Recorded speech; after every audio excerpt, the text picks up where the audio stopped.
Hello दोस्तों, एक बार फिर से आपके अपने यूट्यूब चैनल डीएलएड नॉलेज में स्वागत है। आज हम फोर्थ सेमेस्टर के साइंस के कुछ इंपॉर्टेंट क्वेश्चन लेकर आए हैं जो एग्जाम की दृष्टिकोण से बहुत ही आवश्यक हैं। ठीक है, इसको एक बार जरूर पढ़ के जाइएगा एग्जाम में जाने से पहले। चलिए चलते हैं पहले क्वेश्चन की तरफ बिना देरी किए। पहला क्वेश्चन है, प्राकृतिक चयनवाद प्रतिपादित किया गया कब, किसके द्वारा किया गया था? तो इसका जो सही जवाब होगा वह डार्विन द्वारा किया गया था। चलिए अगला क्वेश्चन है हमारा। अगला क्वेश्चन है, पारिस्थितिकी विशेषताओं के आधार पर पिरामिड कितने प्रकार के होते हैं? तो ये 3 प्रकार के होते हैं। ठीक है, आगे बढ़ते हैं। मनुष्य में अवशेषी अंग कौन से होते हैं? तो डी, उपरोक्त डी हो जाएगा, मतलब निमेशक, त्वचा पर बाल और पूंछ। ठीक है, आगे बढ़ते हैं। चलिए बहुत ही इंपॉर्टेंट क्वेश्चन है, सारे जरूर एग्जाम में पढ़ के जाइएगा। अगला क्वेश्चन है, नियोपिलाइन जीव में गुण पाए जाते हैं। कौन से गुण पाए जाते हैं? तो दोनों गुण पाए जाते हैं, मोलास्का और एनिलिडा। ठीक है, आगे बढ़ते हैं। लैमार्क के विकास के सिद्धांत को किस नाम से जानते हैं? तो इसका सी सही जवाब होगा, उपार्जित लक्षणों की वंशागति सिद्धांत के नाम से जानते हैं। अगला क्वेश्चन है, वह क्षेत्र जिसमें जीवाश्मों का अध्ययन किया जाता है, किसमें क्या कहलाता है? जिसमें जीवाश्मों का अध्ययन किया जाता है तो जीवाश्म विज्ञान कहलाएगा। सिंपल। ठीक है, सबसे इंपॉर्टेंट क्वेश्चन था। आगे बढ़ते हैं। विषाणु तथा युगलिन दोनों हैं, क्या है? तो इसका जो सही जवाब होगा वह संयोजिक जीव हो जाएगा। ठीक है, आगे बढ़ते हैं। अगला क्वेश्चन है कि प्राणियों का अपने इर्द गिर्द कार्बनिक अकार्बनिक पर्यावरण के संपूर्ण संबंध को कहा जाता है। तो सी ऑप्शन से हो जाए, पारिस्थितिक तंत्र कहा जाता है। चलिए आगे बढ़ते हैं। अगला क्वेश्चन है, पौधे एवं जंतुओं के बीच की कड़ी क्या है? तो इसका जो सही जवाब होगा युगलीना हो जाएगा। चलिए आगे बढ़ते हैं। अगला क्वेश्चन है, समरूप अंग क्या होते हैं? समान रूप, जो कार्य के समान, कार्य में समान होते हैं, समरूप अंग। ठीक है, आगे बढ़ते हैं। खाद्य कड़ी का सही क्रम क्या होगा? तो इसका जो सही क्रम होगा वह हमारा ये हो जाएगा, घास को हिरण कहता है, फिर भेड़िया, फिर से। ठीक है, इस तरह में आगे बढ़ते हैं। पारिस्थितिकी पिरामिड का विचार सर्वप्रथम किसने प्रस्तुत किया था? तो इसको चार्ल्स एल्टन ने प्रस्तुत किया था। ठीक है, आगे बढ़ते हैं। अगला क्वेश्चन है हमारा।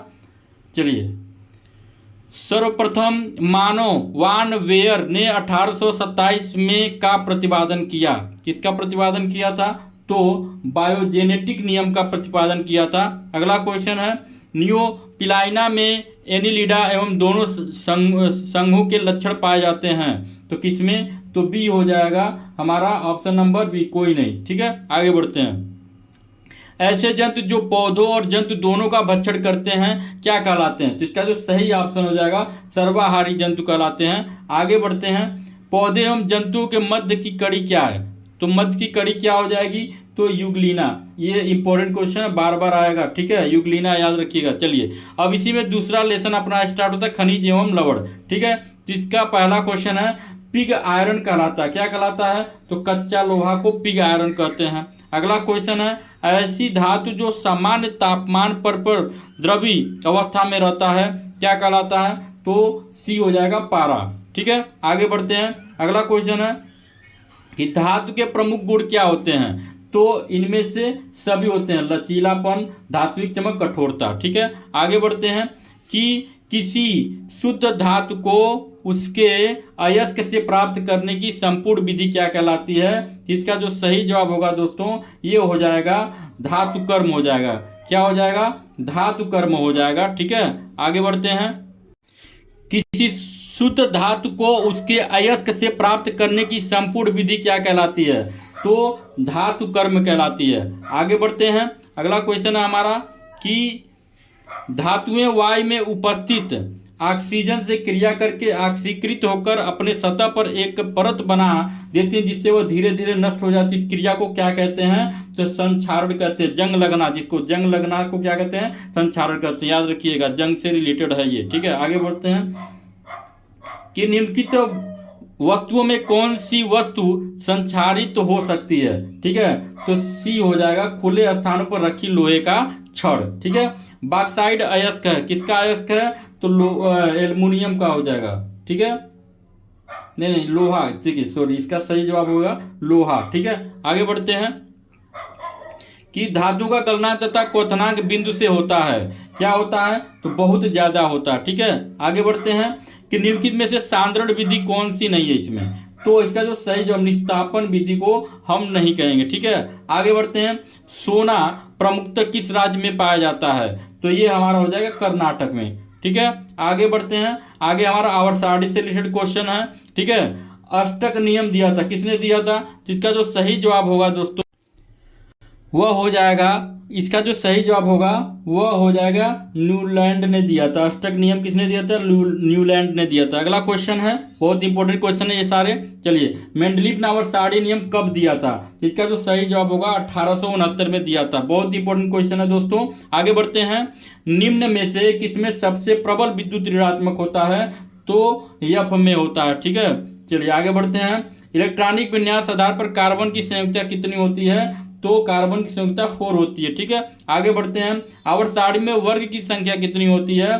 तो 18 होते हैं। कितने होते हैं? 18 होते हैं। कार्बन डाइऑक्साइड का रासायनिक सूत्र क्या है? तो सबको पता है कि CO2 होता है। क्या होता है? CO2। आगे बढ़ते हैं कि डी ब्लॉक में तत्वों की संख्या कितनी है? तो इसका सही जवाब हो जाएगा 40। कितने हो जाएंगे? 40। किसी आवर्त में दाएं से बाएं ओर बढ़ने पर क्या होता है दोस्तों? तो धात्विक बढ़ती है, धात्विकता बढ़ती है। ठीक है, आगे बढ़ते हैं। परमाणु क्रमांक 17 वाले तत्व का आवर्त सारणी में स्थान है। क्या स्थान है?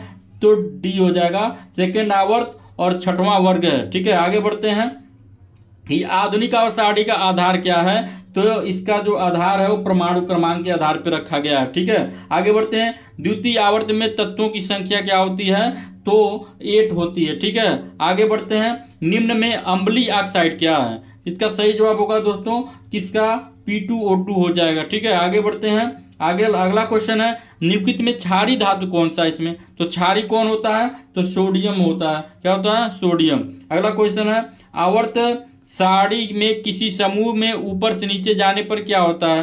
तो इसका धात्विकता बढ़ती है। अभी अभी आपने पढ़ा। ठीक है, धात्विकता क्या होगी? बढ़ेगी। चलिए, आज का क्वेश्चन यही समाप्त होता है। ये सभी क्वेश्चन बहुत ही इंपॉर्टेंट है। वीडियो देखने के लिए धन्यवाद और इसको जरूर एक बार देख के जाइए।